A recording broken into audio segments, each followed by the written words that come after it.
Welcome to Grief in Media, a podcast where we laugh, cry, feel seen in our grief, and everything in between. I'm your host, Alex Piscatelli. Let's get into it.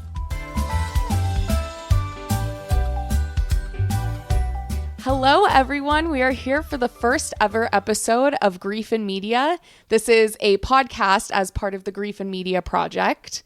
I am Alex, your host, and I am so excited. He's staring at me. He's wondering when I'm going to introduce him. But I am here with our first ever podcast guest. Why don't you introduce yourself? Hello, my name is Jack, and I like to party. Okay, no, but no one's going to know what that reference is. Sorry, never mind. Okay, quick background is I had a dating podcast. Jack, after our first date, we did a podcast recording, whatever. So, and he said that, and I was like, oh, is he weird? I knew nobody would get the reference, but I'm just so excited because I feel like this might be, I don't know, we'll have to fact check this, but this might be our first published podcast episode.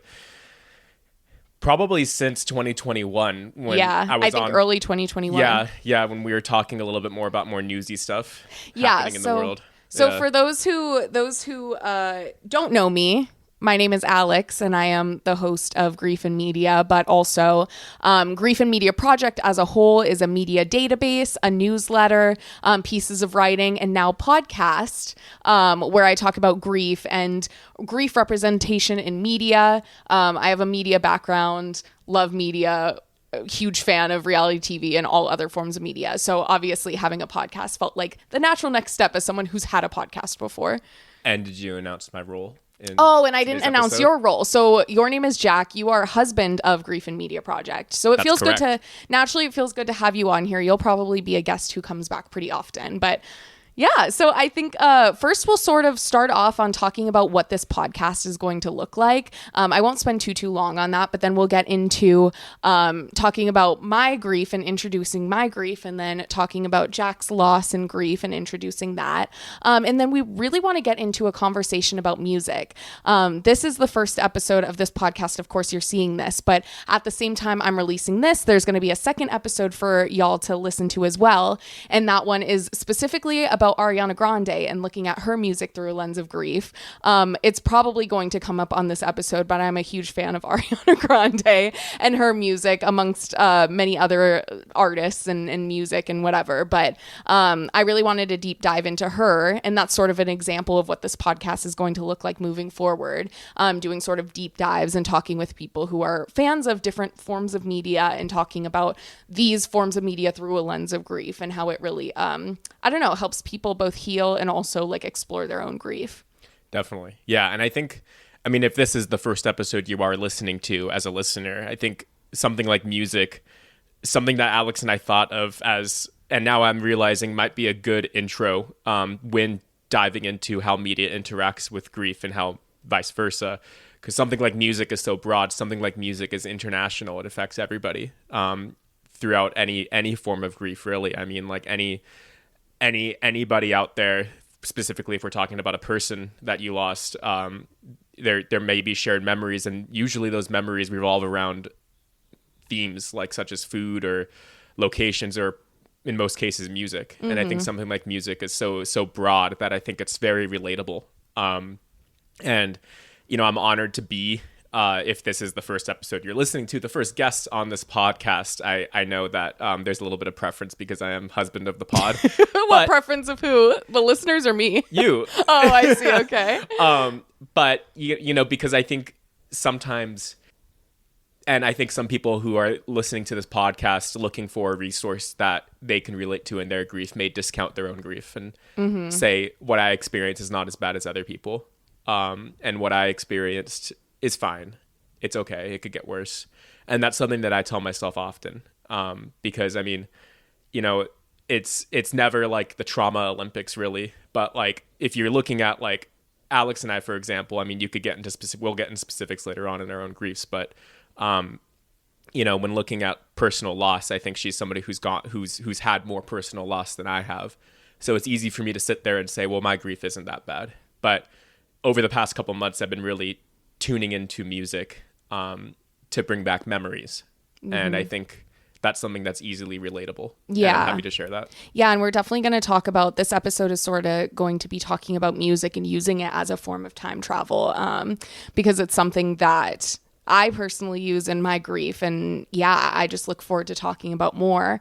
But yeah, I feel like that's a good intro for this podcast. I also want to share too this sort of tagline of laughing, crying, feeling seen in your grief and everything in between. I feel like that's something that's important to me because there's so many, like, grief can look like so many things, but for me specifically, and I think like, because I've lost my parents, like, I feel like as a family we used laughter and, like, I don't know, like, I guess, like, I feel like I like using laughter in my grief too, because I feel like that's a huge important part of me and my family. So it would be weird to just, like, not laugh too at the same time, if that makes sense.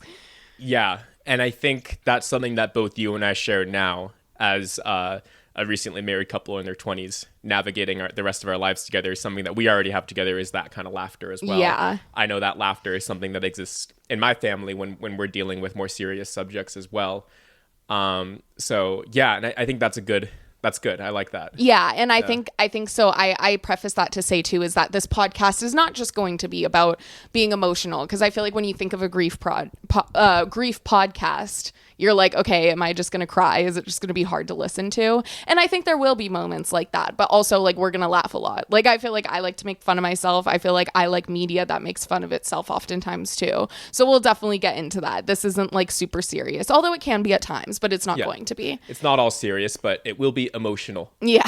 For tears and laughs, both are, I think, of the same spectrum of emotion. Of, like, that kind of reaction for sure. For sure. Okay, so we're going to get into first our loss, which I have been avoiding the last, like, 6 minutes talking about. We've both been nervous to talk about it. Yeah, we've both been nervous. And it's funny because, like, in the newsletter aspect of this project, like, I talk about grief a lot and I like writing about grief. And I feel like I talk about it super often, I'm sure. It maybe in my head I'm like, oh, I don't talk about things that often, but only because I think about it 24/7. So, like, maybe I don't talk about it as much as I think about grief and loss, but, like, I try to talk about it a lot. But it still can be hard. I was telling Jack, like, I went to a new in-person, like, grief support group here. We recently moved to the Bay Area in oh my God, I almost said in San Diego, in California. And, like, as I'm building community here, I'm like, okay, well, I want to meet other people who've grieved too. So I joined a group and it was in person. I've never done an in-person support group.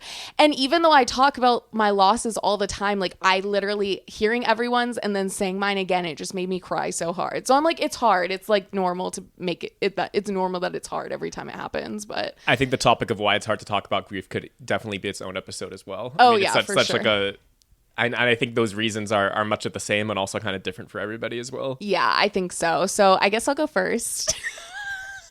I'm nervous. Anyway, okay, so I guess for context, I feel like the, like, age signifier is really significant, at least for me, because, like, when I lost my parents, like, it was, like, at such vulnerable times, I feel like, in life. But in 2013 I lost my dad when I was 17, and then I lost my mom 2 years ago when I was 25, in 2022. And my relationship with my parents is I was very close with both of them. Very, very, like, as a family, we're really close. And I remember, like, even, I mean, I've always been close with both parents, but, like, even the, like, year leading up to my dad's passing, like, it was, his death was really, really sudden.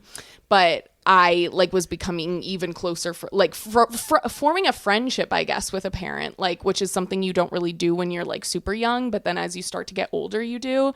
So we were forming a sort of, like, as I was 16, 17, like, starting to form a more relationship as two, like, adults versus, like, a kid. And obviously I'm still a kid at that age, but you know what I mean? Anyway, so, like, I was really close with my dad, and then losing my dad, I think, like, even though I was already really, really close with my mom, it made us, like, it made us closer in the sense that, like, she's my only parent there. And I feel like it's like what you were talking about like, feeling like you compare your losses to other people. I think, like, as a sort of coping thing with my dad, I was sort of like, I mean, I knew it was bad, but I didn't like to verbalize about how bad it was because it felt like, oh, well, other people have, like, much worse situations, and sort of like discounting my own grief in that way, even though it is a big deal, if that makes sense. But then I think, and I would also be really avoidant about all things pertaining to grief.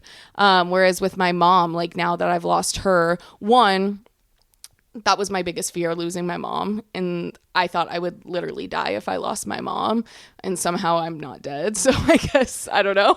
I remember you telling me that too, like when we first started dating as well, when your mom was here, like you said like nothing can ever happen to her. Yeah, like I feel like now I'm already starting crying, but I feel like that was my biggest fear. And now we're here. And then like also too, I think like I was so scared to even like think about stuff pertaining to grief and death after my dad died. Like I remember my mom was like, you should see like a therapist. I feel like that would be good. And I was like, ew, no, I'm not going to do that.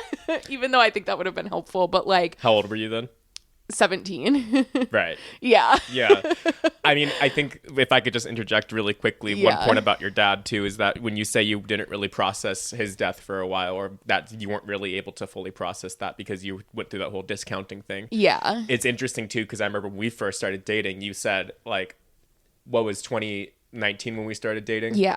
And that was then 6 years since your dad. Mm-hmm. And I think that fall, I remember I came over to your house and you said, or like, what was it? December? Yeah. It's sometime what was the day? 17th. Yeah. I came over and you said, oh, today's the day that my dad died. Yeah. And you said that and I had no idea. Yeah. But you brought it up and I felt like, I remember you did kind of have an emotional reaction to that. And I think in the weeks following that, you said you're just starting to think about his death. Yeah.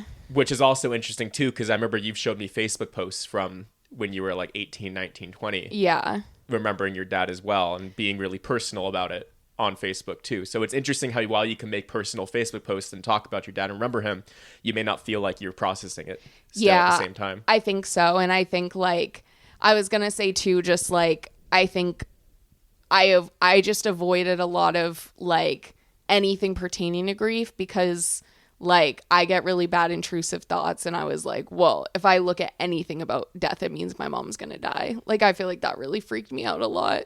Like before my mom died, obviously. But, so yeah, I think I'm crying. I really didn't know I would cry this early on.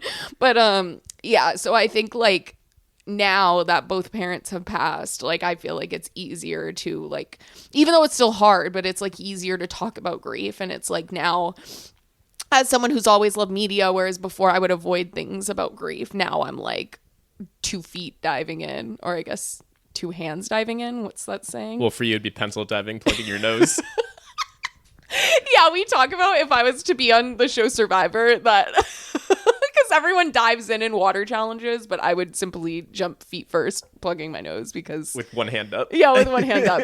Anyway, so yeah, I guess that's a bit of background about me. I mean, obviously, like throughout these episodes and then throughout like my writing in the newsletter on griefandmedia.com, I forgot to say that earlier, but throughout my writing there, like I think that's why I do it. It's like I'm constantly processing it. And I like think that I'm going to be processing it the rest of my life because I don't know, I guess we think about like our parents or think about whoever and we're like, oh, people like have like their shit together. Like they are handling like everything.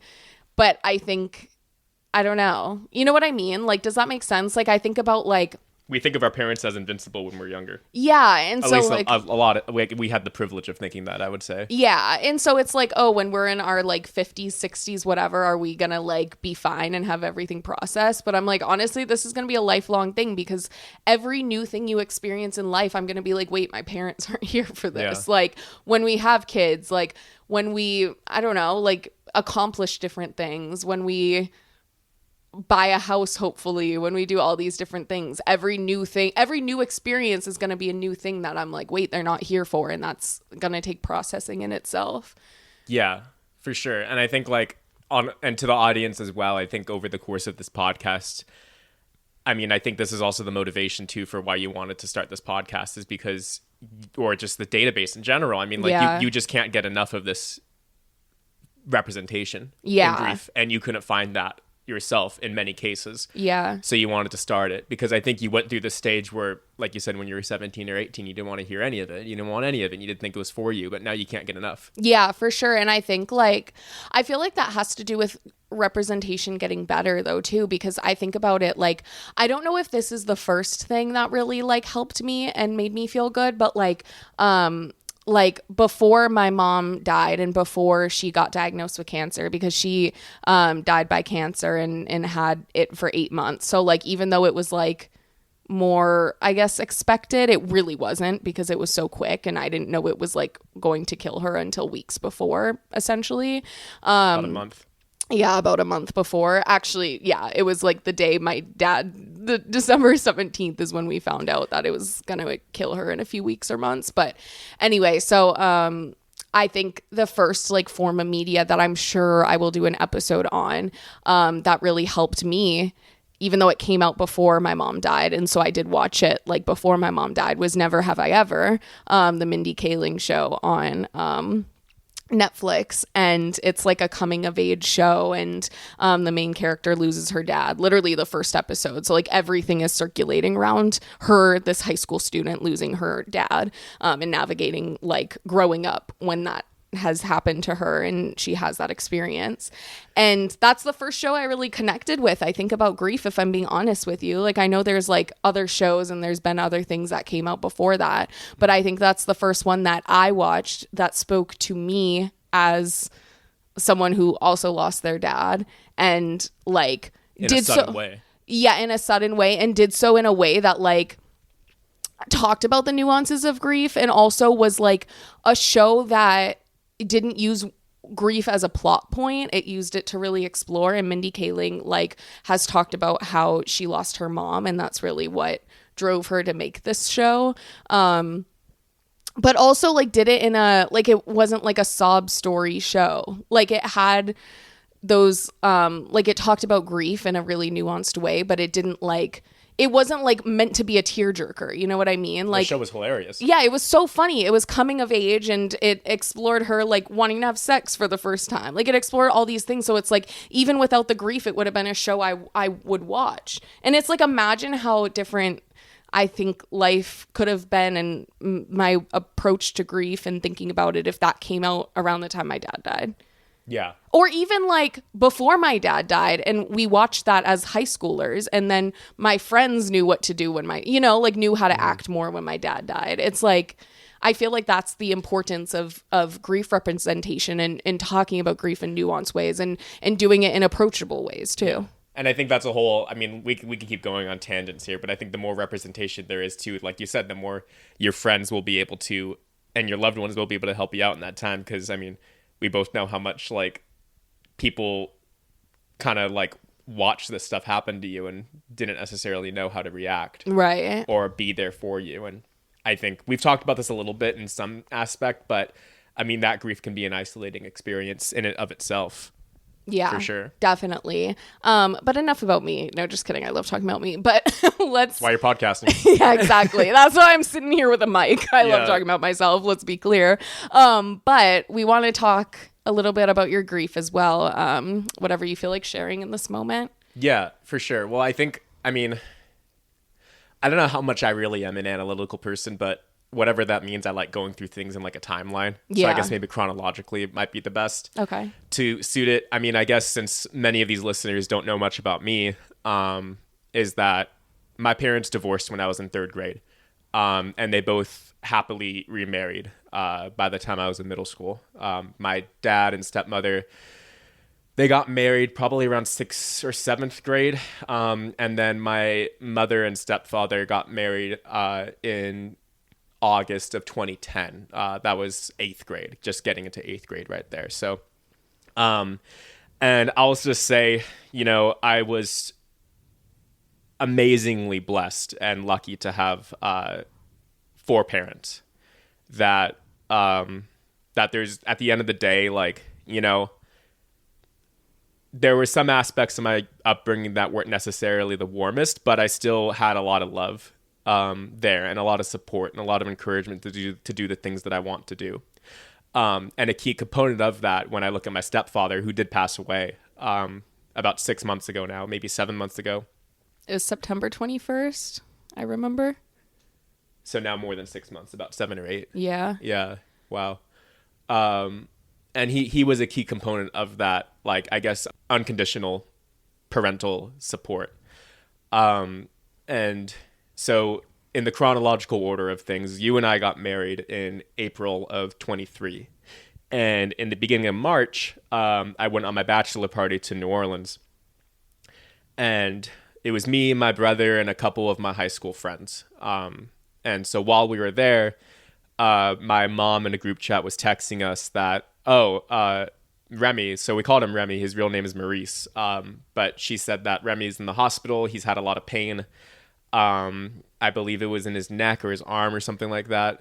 I didn't realize it was that weekend. Yeah. So I remember, so we went in for some tests around the time that I left for the trip. And I remember vividly sitting in the hot tub with my brother and one other of my friends, and everybody else was inside the Airbnb.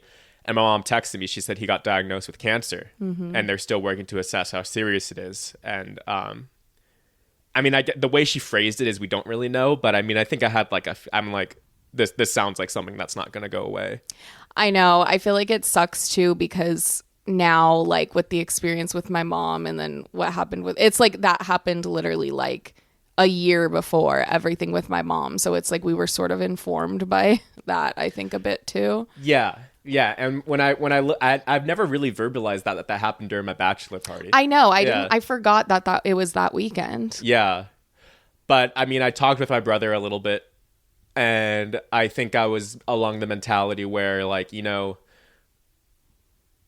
I don't know. I felt like it was just like I wanted to go through the weekend and just see how things went. And I told my friends about it too. I mean, we're all very open with each other. We don't hide a lot. So I was able to tell them that pretty instantly when I got the text. It was hard. It was hard to kind of like say it. But once I said it, they were all like, okay, well, whatever you want to do. Mm-hmm. And I said, okay, well, let's just finish up the weekend. And, you know, the weekend was fine. It was good. It was memorable. We had fun. But then I came back, and I think things kind of escalated from there. I think I'm trying to think of the timeline more now. And so he had his first round of chemotherapy about a month or so after he got his diagnosis. And I remember there was a whole struggle with my mom not being able to get him his appointment in time. And I think my mom still carries a little bit of that. And I think our family in general still feels a certain way about, did he get enough help in time?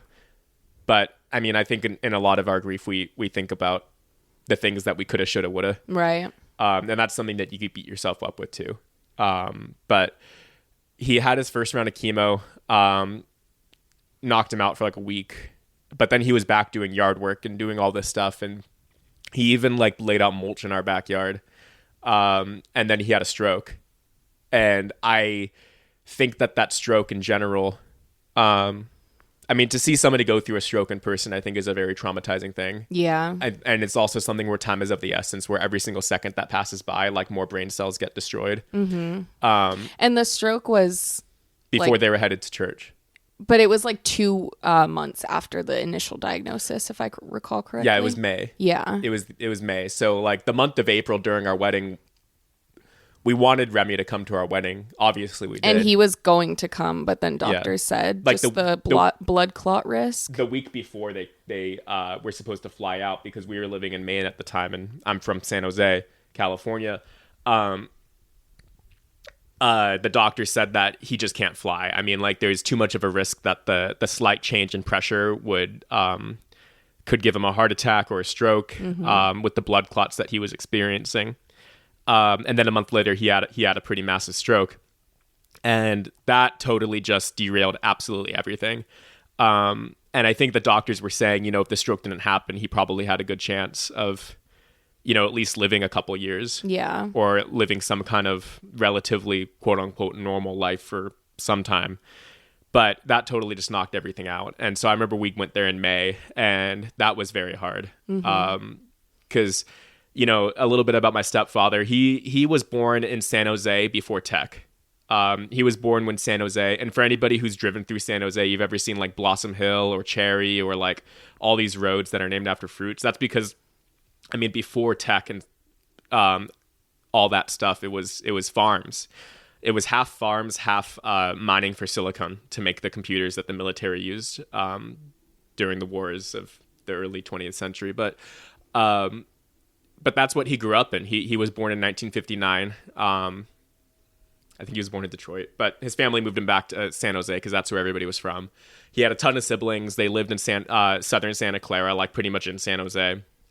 And that's the San Jose he grew up in. And I think that's kind of a dying breed of people who recognize Silicon Valley of what it used to be before the $1.5 to $2.5 million homes. And I always looked at him as a man of trades. He would fix any car you had for him. He would do yard work every day. He never went really past community college, so he worked a lot of those trade jobs to make his money. And he worked at AT&T for nearly a decade before he passed away, and quickly rose in the ranks because, I mean, the AT&T job was half manual labor, half kind of bossing around the younger kids who got their trade jobs there. And he was well respected there as well. So I always looked up to him as somebody who like works with their hands, strong as a horse, can do whatever. And so just seeing him after the stroke was hard. And I don't know if I really internalized that, like seeing him in a state that was so physically weak. Yeah. I can't imagine how frustrating that is and you and I talked about that as well, when somebody goes through that, like a heart attack or a stroke or something like that, and they're left kind of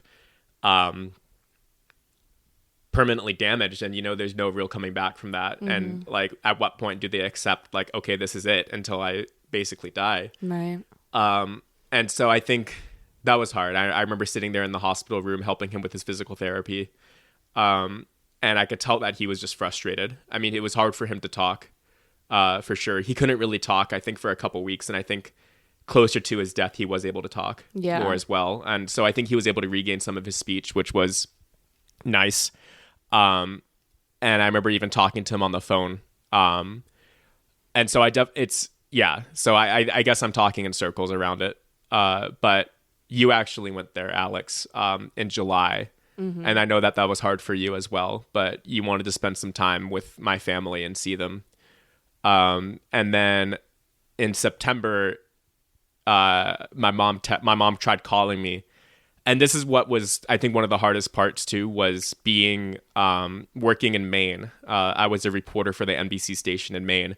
And one of the hardest things was having to be out there while a family that I feel such, like, not necessarily ownership of. I mean, who doesn't feel like they're a part of their family? Most of us, that whenever something like that happens, we want to make sure that we're a part of it. We want to make sure that we are there in the hospital. We want to make sure that, we're there for all the moments. But I wasn't there for any of it. I was just there to see, the next week after.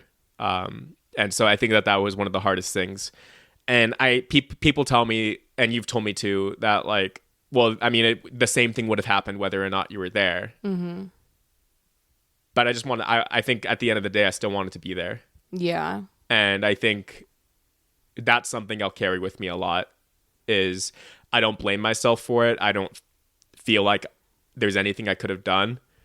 I think I'll always just feel bad that I wasn't there, to see him go through that decline.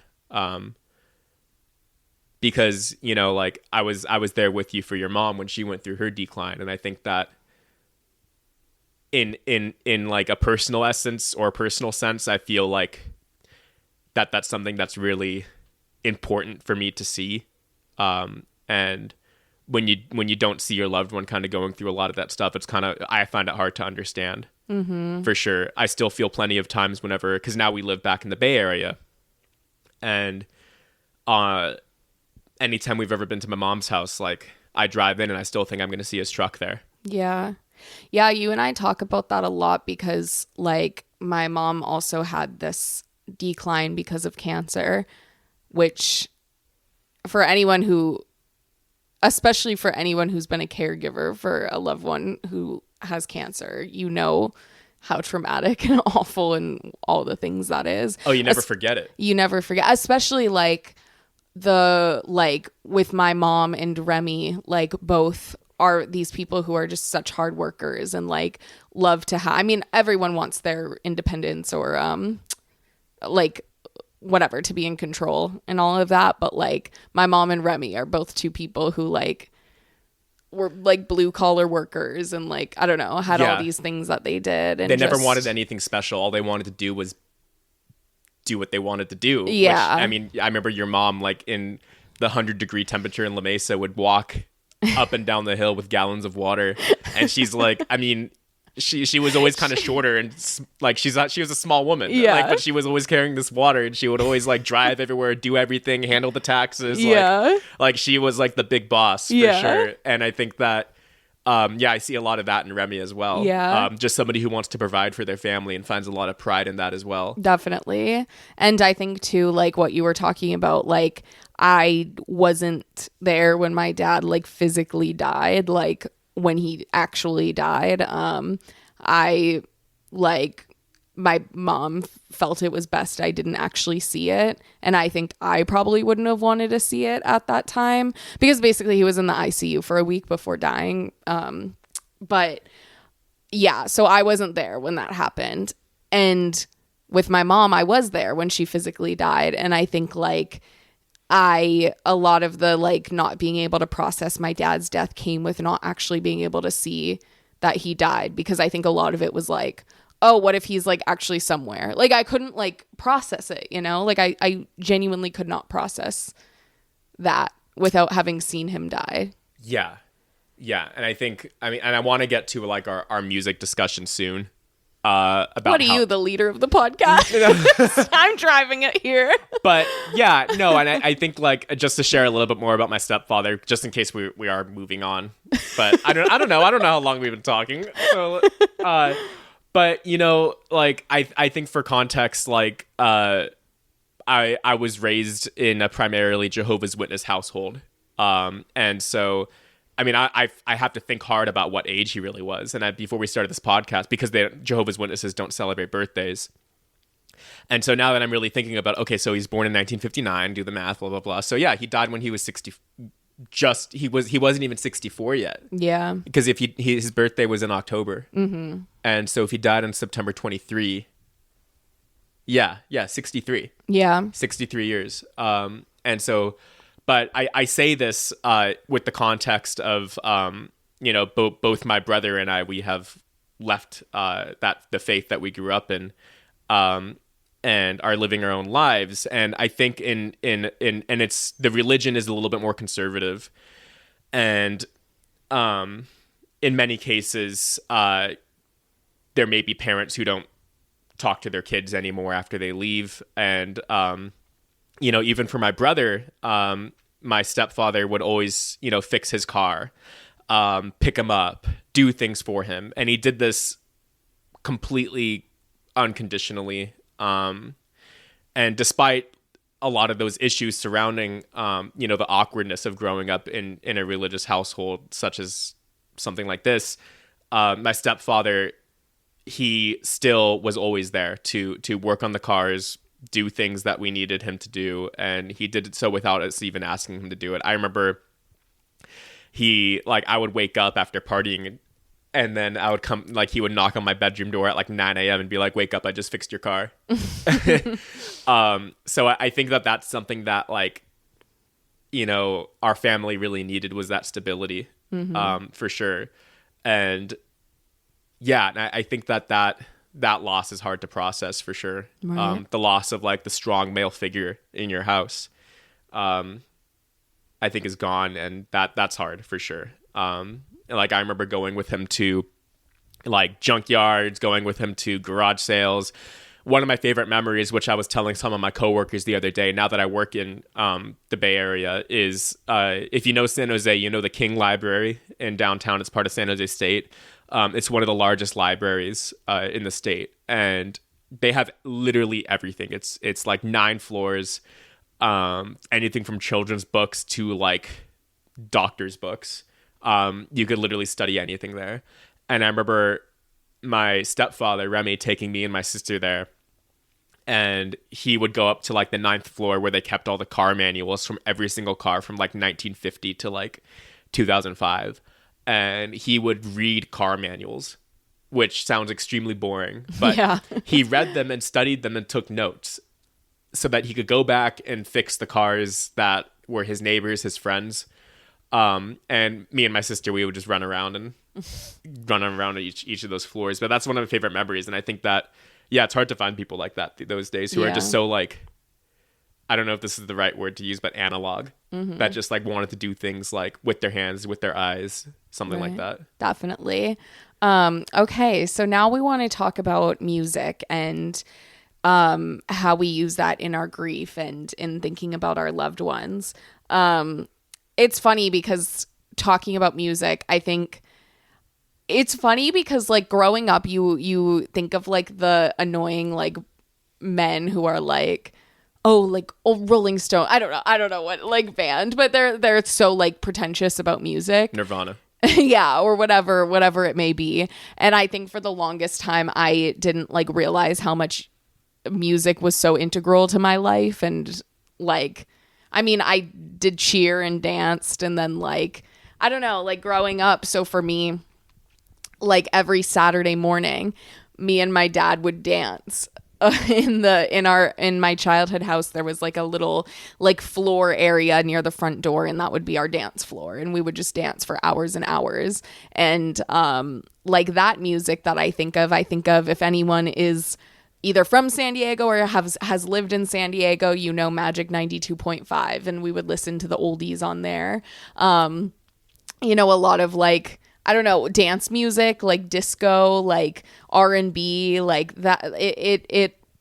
That music instantly makes me feel nostalgic and makes me feel good. And I feel like that influences a lot of my musical taste now, is what we would dance to on Saturday mornings. I mean, we have a lot of home videos even too. One thing that always makes me think of my family is doing the Macarena. We would always have that and do the Macarena, and you could see my childhood dog like dancing with us too.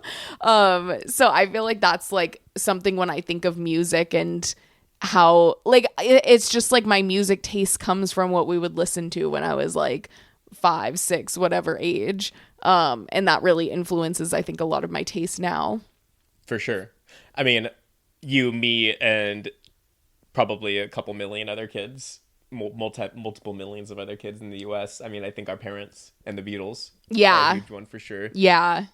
Yeah, the Beatles, I specifically, I don't know why, but like the song, Do You Want to Know a Secret makes me think of both of my parents. I like, there's certain ones that I'm like, I feel like I can hear my mom's voice like singing it, and she wouldn't like sing that often. Like she's like my like dad and his side of the family are much more of the singers. Like my dad would always tell a story about his mom, my grandma, who died when I was like 3 or 4, I think 4.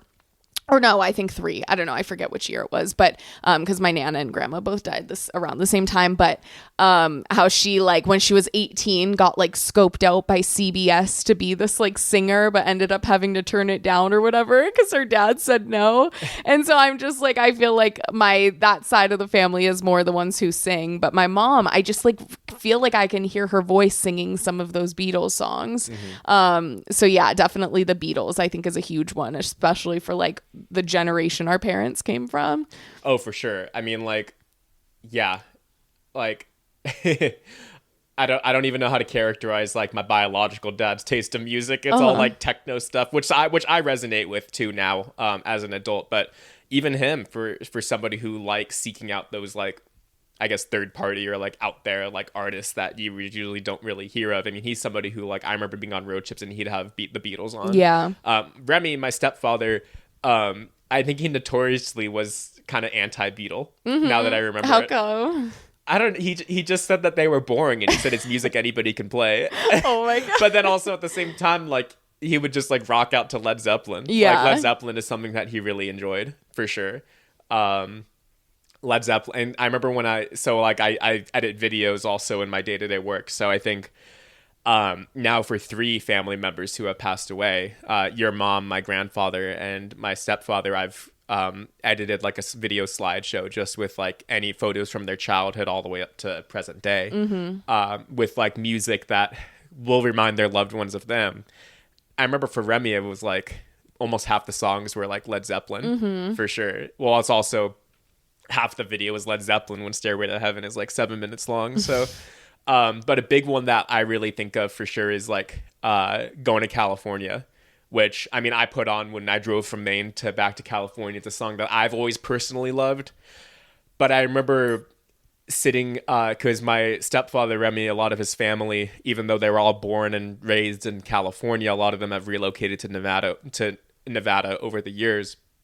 And so driving back from Nevada to San Jose, I remember sitting in his truck, and he'd have Going to California on as we were driving through the Sierra Nevada. Mm-hmm.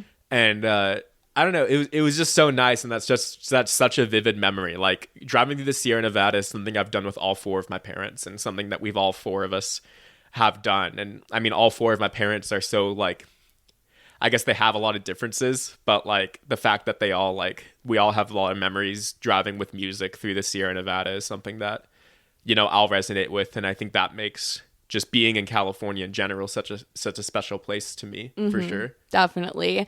I think of when you're talking about driving and listening to music, it makes me think of one song that will always make me think of my mom. So obviously this is not unique, but loved Shrek 2 growing up. Also, Shrek always came out around May 18th, which is my birthday. Mm-hmm. Shrek 2 specifically came out on May 19th in like 2004, I think. Just have always loved Shrek. But in Shrek 2, when they're going to Far, Far Away Land, Funky Town plays. Which obviously that song in general is like sort of like that style song is what I grew up like listening to as well. But when I moved to LA after graduating college in 2018, my mom obviously helped me move, and ended up a year and a few months later moving back to San Diego because I was so homesick and missed her so much. But she helped me move up. And then when I moved apartments there too, she helped me and all of that. Just drove a giant U-Haul and moved all my stuff for me. Some couches I got from family friends, all those things. But when we first, like, for the first time, and then I think every time after that, honestly, saw the Hollywood sign, like, on our drive to LA, I was like, wait, we have to play Funky Town. And so her and I would always play Funky Town, like, when we saw the Hollywood sign. And I feel like it's, like, one of those songs that, like, I don't know, just begs you to feel, like, in the moment and aware of your surroundings. And so I think you and I, since my mom has passed away, we'll play Funky Town when we're like arriving to somewhere or like moving somewhere, which we've done like 100 times, it feels like, since. Honestly, I think anytime we drive through any kind of downtown anywhere, like even if that's not our destination, like we'll play Funky Town. I remember when we drove down to DC from Portland, Maine, which I mean geographically is like driving from the Bay down to San Diego, which people do. I do. Mm-hmm. You may not. Oh yeah, I hate that. So I was like, oh yeah, let's just drive from Portland, Maine down to DC. Little did I know you have to drive through Boston, New York. Yeah, it's much different. Yeah, Philadelphia, all that. And so it's a lot of traffic that really congests your drive. But I remember we even drove through Hartford and you put on Funky Town. No, that was when we visited Hartford, when you might move there at one point. Yeah. Back when I was weighing our options, because yeah. For a job, yeah. And so we played it there. And so I feel like it's just something that like makes me feel like, oh, my mom is here in a way, I think. Yeah. I mean, not even just music, but I think driving in general really brings us back to those loved ones. Yeah. For sure. I mean, just being driven by your dad and your mom. Mm-hmm. I mean, me being... Oh, my mom. If we did stuff with the whole family, my mom was always the one who drove. Yeah. It was always her. And your dad was the DJ? I mean, we would have... That was like before aux cords. Yeah. Like we would CDs. have like... CDs. Yeah. I feel like we mostly played the radio though. Yeah. The radio was big for sure. And that brings me to like another point to another song that reminds me of like just being with my stepfather or just that time. I mean, I never ever once resonated with Margaritaville. Mm-hmm. Ever. Wait, how's it go again? Wasting away again in Margaritaville. Oh, okay. Yeah. Yeah, no, okay, this is, it's going a bit long. Okay. But like, I mean, like, even if you don't like the song, like how my stepfather wasn't a fan of the Beatles, I mean, you know the songs. Mm-hmm. Like, they're there. Margaritaville's there. I mean, right. Like, walk through any major downtown, you'll find the Margaritaville as well. Right. And I don't even know if he liked the song or anything like that. But I remember he would just have the radio on for classic rock. Yeah. And Margaritaville would just be on. I didn't think anything of it. I mean, it's just a song about drinking and just like being on a bender. Mm-hmm. I mean, correct me if I'm wrong, audience, but I mean, but it really just takes you back to that time. Right. Where like, I just remember like being in the car, like, and I can't even pinpoint a specific memory where the song was playing in the car, but for some reason that song just reminds me of being in the car with my stepfather, or just sitting with him in general. Mm-hmm. And I remember I feel like I was in Maine and it came on the radio or something like that. And I must have been in a store or something and it came on and it just brought me to tears just thinking about the song. I was like, wow, like this is, wow. Yeah. Like, I don't know. It just brought me so much emotion, even though like I don't have a specific memory to pinpoint it to my stepfather, but it just reminds me of being in the car with him. Definitely. Speaking of car memories, I would be remiss to not bring up the story, which I literally bring up all the time. Like, I'm sure y'all will hear it a bunch more times. And already in my newsletter, I've talked about it. But one of my favorite memories with my dad is it was the summer before he passed away. So it was summer 2013. And I remember we just went on a drive. He had a Porsche with like the top down, which is it's just very funny to think about him having a Porsche. Cause like I had no idea until later, but like we didn't have money really. So like how were we out here with a Porsche? My dad definitely loves spending money. Do you think your mom approved of the Porsche? I mean, I don't think I don't know. But so like we were driving with the top down and my dad played Pink Floyd. Which album was it again? It's the one with, what's the song called? Dog something? Song Dogs. And now it's stupid that I could look it up real quick. Okay, yeah, look it up while I talk about it. But like I just remember that song playing and the windows down, and those familiar with San Diego, I mean, we drove like all back roads.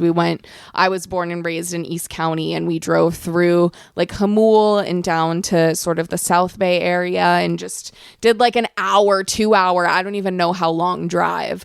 And I remember just like having my hand out the window and watching like as the wind like hit my hand and went through my fingers and just listening to Dogs, which is from the album Animals, which came out in 1977. Yeah. Animals also has the song Pigs, which if you're a Pink Floyd fan is a very famous song, which I also very like. Yeah. And so we had that playing and just, I don't know. I just like, it's one of those moments that I look back on and I'm just like, I remember what it's like to be in that moment. And I felt so content. Like I literally wasn't thinking about anything else. I was just like, I feel so good in this car right now, and like feeling the wind going through my hair and listening to this music. And I'm not like a Pink Floyd listener. Like I didn't really listen before that. I think it was like music that my dad, like, it's obviously not really like dance music. Like it's not stuff we listen to as a family, but like he would, I feel like he would say he listened to it when he was young and like smoking and stuff. I was going to say, I mean, he smoked weed. So yeah. I mean, like just stoning out to like a 17-minute long song is not bad. So it's like, that was like our first and only time like listening to Pink Floyd together. And like now I listen to it and I just think of him. It's like so that moment, and I feel like it's really special for that reason, that it was like special occasion music in that way. I like the song because nothing else really sounds like Pink Floyd at all. And the song Dogs too, I think this feeds into another point too. It's that I think music and having music take you back to a memory of a loved one can also help other people understand your grief and your memory of that person. Like when you told me the story about the song Dogs and listening to that Pink Floyd song in the car with your dad, at the time you didn't remember it was Dogs. Yeah. It was because I also like Pink Floyd that I had Dogs playing, and you were like, this is the song. This is the song we had in the car. And so which was just like a year ago. Yeah. I feel like we discovered that. The fact that I've liked Dogs now, that song, for probably since I was like a senior in high school, my first year in community college. And you telling me, like, just as a Pink Floyd fan myself, you telling me, watch, I'm saying I'm a Pink Floyd fan, and people are gonna crap on me for not knowing the album that Dogs was on.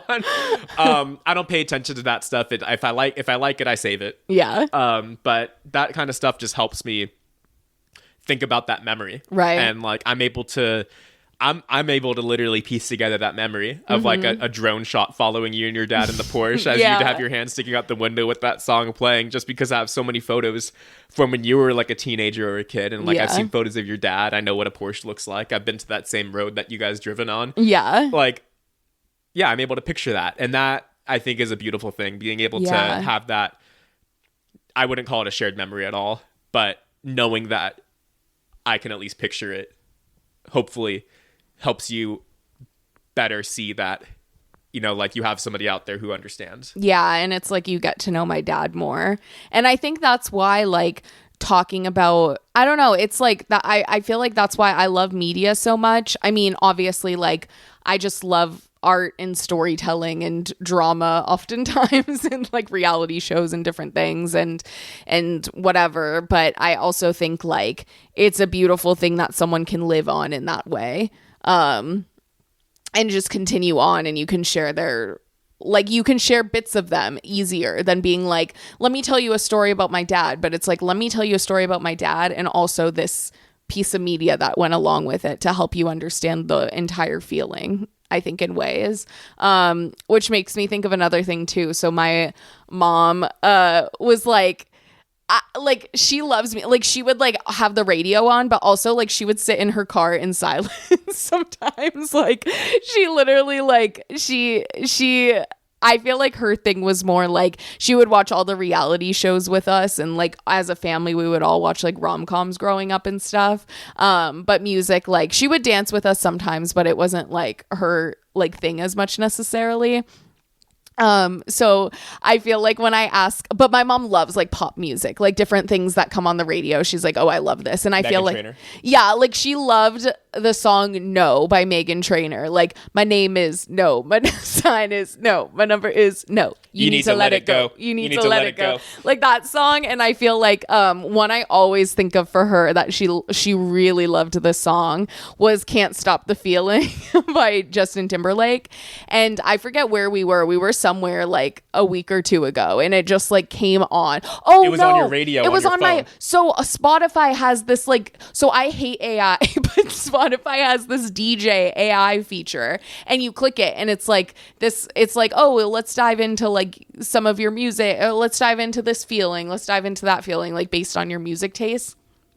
And the first song it played when I first tried listening to the DJ was Can't Stop the Feeling by Justin Timberlake, which, mind you, I have not listened to in years and years and years. Like, it's a song I think of for my mom, but it's not like on regular rotation for me. Like, I don't really listen to it. And the fact that it came on a random shuffle from a DJ when you have 3,000 liked songs. Yeah, like I have a lot of like songs. Yeah, and so like I thought that was really nice, and I think of her like I feel like I don't know, like I love obviously Sabrina Carpenter, which I'm sure I'll talk about plenty of times, but her song Espresso, like her like probably biggest hit to date. It's been on the top charts. I'm sure y'all have heard it, but if not, go stream. But anyway, like I know that my mom would like that one. Like it's just fun to like, it's sad and it's fun to hear and see new forms of media and be like, oh, my person would love this. Mm-hmm. Definitely. And I think also, you know, when you think about your mom too, she was also somebody who, I mean, she definitely very much had her own taste in music. Mm-hmm. But I think anything that you were listening to, she also listened to as well. Yeah. So I think that's a very powerful shared experience with your loved one, your parent, then they'll basically listen to what you listen to, and they'll have their favorites of the things that you listen to. Mm-hmm. I think that's also a very layered thing that I'm sure that you miss. Definitely. I can't also not talk about music and thinking about a loved one. I mean, like, you know, I think a lot of these losses are really hard. When like your dad, your mom, and my stepfather all died in their 60s. And that's like, you know, like, you know, they had a full working career. They went to college. They have a lot of memories. They had kids. They were able to watch their kids grow up a lot. I mean, not as much as we like to, and share those memories with them. I mean, and so I think when you look at a grandparent death, for example, I mean, you most of the time have lived a much, I guess, longer life. And my grandfather, I mean, he was kind of the head honcho of our family, lived to be 92 or I think or something. And again, like I said, I'm bad with birthdays. I mean, besides yours.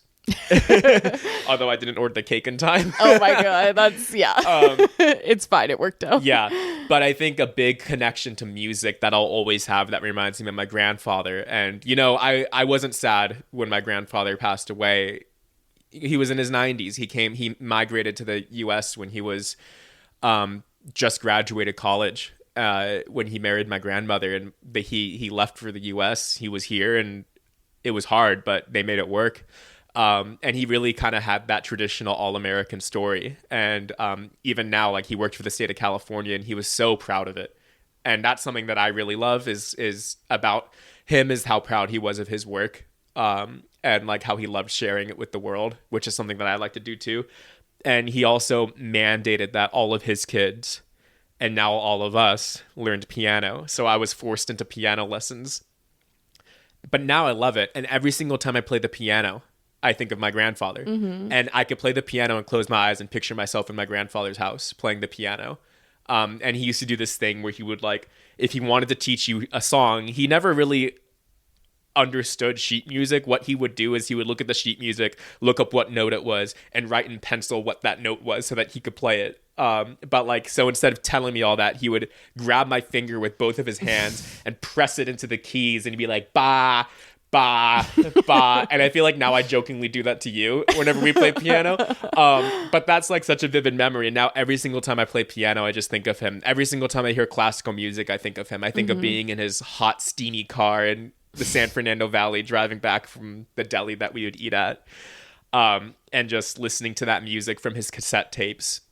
And I remember I really wanted him to like help me play the drums and buy me a drum set.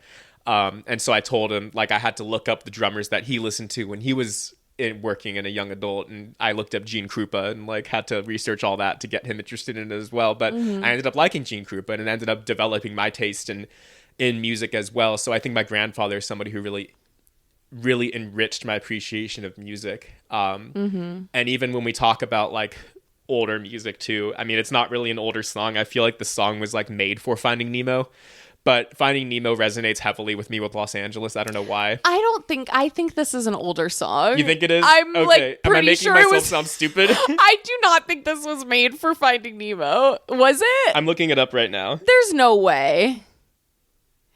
It's the song called... Oh, so Frank Sinatra sang Beyond the Sea, and they... It was made for Finding Nemo. Somebody's asking on Reddit about it. Oh, wait, if it was made for Finding Nemo? Oh, so Beyond the Sea is a very popular song that started as a French song that people have done renditions of throughout the decades. So Frank Sinatra has done it. Some guy named, I guess, Robbie Williams did it for Finding Nemo. Please forgive me, audience. Oh my God. But the song, like, I used to love... I've probably watched Finding Nemo about as much as you've seen Shrek 2. Like, but you might debate me on that. But I feel like I've watched more. I just absolutely love Finding Nemo. Finding Dory was but, Finding Dory sucked. Yeah. Sorry, Pixar. But I remember watching Finding Nemo every time I was in Los Angeles. And I remember my grandfather took me to see Finding Nemo as I was like a little kid. We must have gone like dozens of times because during that time, my grandfather was either we were going down to LA or he was coming up to our house that I was growing up in. So I probably saw him every month back then when I was growing up.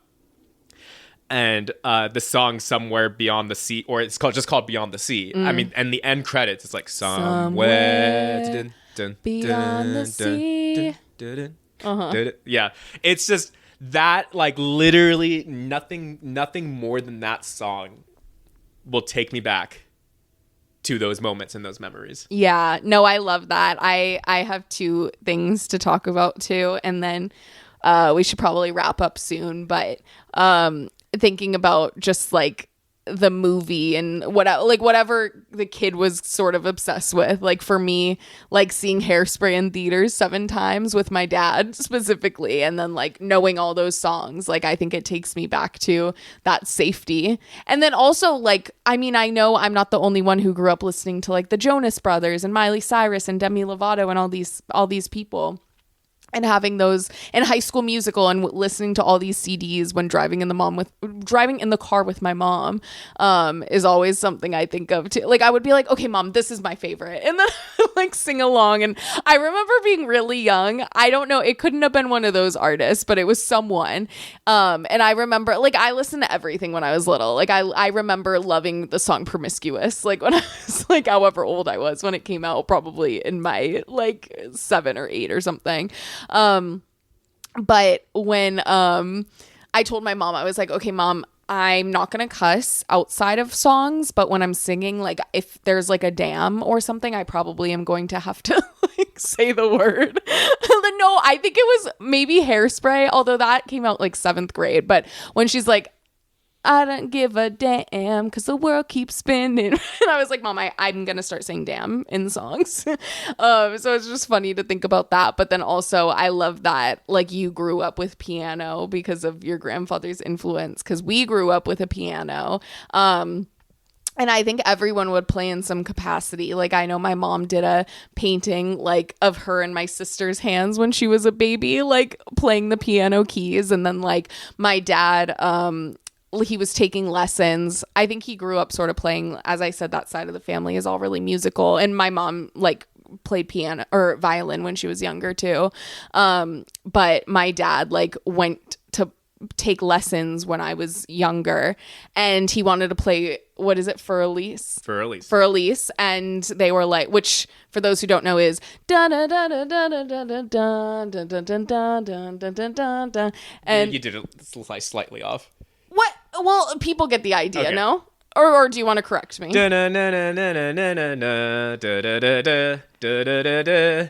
well, regardless. And so the lesson, they were like, no, you have to learn all this before you learn that. That's far too advanced. So my dad quit lessons in order to teach himself how to play that. So yeah, I love that. Like you and I can sort of talk about these musical stories and think of each other's families as well. Yeah. I love that story with your dad, because that's exactly, I didn't quit lessons, but I also really wanted to learn For Elise, and I was like 9, and my piano instructor was like, no, you can't play that, you have to learn X, Y, and Z. I'm pretty sure probably verbatim what the piano instructor told your father. Yeah. So then I went to my grandpa, and I had my grandpa teach me, and now I still know it by heart, and it's great. And so now I can also play For Elise and think about and I feel like you've taught me the beginning too. Yeah. So now whenever I'll play For Elise in our house, we'll both think of our loved ones. Yeah. Which is nice. Definitely. But thank you for being a guest. And thank you all for listening to the first episode of Grieving Media. This was great. This was fun. We talked. Yeah. How do you feel now at the end of this? You know, it was something fun, something new. Something new, something fresh for the Teen Vogue party. That's what we said when we gave our cat Dory new litter yesterday. We bought her like new litter and it's like purple. And we were like, something fresh, something new for the Teen Vogue party. And then our cat ran away. Not from home, but ran under the bed. Yeah, no, she would never, hopefully. Yeah, bad wording. But yeah, no, it was great. And I think it was funny because for the week leading up to recording this, both Alex and you and I were like, how do we talk about it? Yeah. But we talked for like more than an hour? No, literally. I don't know how this happens every time. I'm like, I don't know how I'm going to ever talk again. And then I just talk for an hour straight. And for anybody who knows us personally, you guys probably were never concerned about us finding things to talk about because both Alex and I are big yappers. Yeah, exactly. So for more yapping near you, keep listening to the Grieving Media podcast. But yeah, I hope this served as a good little preview. I mean, full episode, but preview as to what this podcast is going to be moving forward. I would love to hear from anyone on what you thought about this. Please let me know. You can let me know on Grieving Media's Instagram at Grieving Media, or literally email me at grievinmedia At gmail.com, yes. And you are taking submissions and for I media. am. Yes, I am taking submissions for media, and the newsletter, the podcast, all of that is at griefandmedia.com. But thank you so much for being a guest, the first guest. Not the first recording, but the first guest. Nope. Thank you so much for having me. That was my pleasure. It was great to do this. It's almost like a form of therapy. Yeah. Talking about it. Yeah. Putting it all out there. I think it's a good exercise. Yeah. Okay. You should do more of these. Yeah, I think I will. Okay, thank you all. Bye. Thank you so much for listening to Grief and Media. If you liked this episode, please rate and review. Check out our media database, newsletter, essays, and more at griefandmedia.com. And don't forget to follow us on Instagram at Grief and Media. Okay, thank you so much for listening. Love you all. I'll see you next time.